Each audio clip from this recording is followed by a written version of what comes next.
ayan na po. Ako yun na pong nilagay o itinalamanan na ang aking iihawing tilapia. At heto na nga po, may isinalang na po akong tilapiyang inihaw. At ito'y aking nga pong babaliktarin na. Ayan, clearance.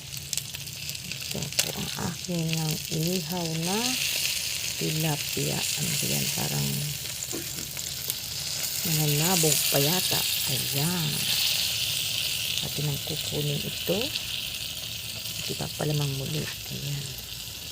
Dahil nga po nilagyan ko ng kaunting mantika itong aking ihawan at baka nga po magdikit.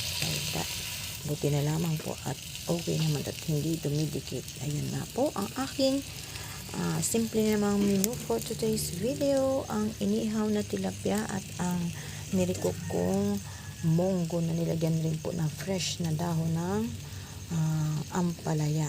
At aking nga pong nirikok na po yan at niluto na. Muling niluto. At yan nga po. Ito ang aking inihaw na tilapia na pinalamanan ng bawang sibuyas, kamatis. At naghibok na nga po ako ng bawang sibuyas at kamatis dyan. At nilahukan ko na rin po ng itlog na pula. Hanggang sa muli po. Thank you for watching. And bye-bye. Kain-kain po tayo mamaya lamang. Ready to serve na rin po ulit ito. Bye-bye. Happy Monday.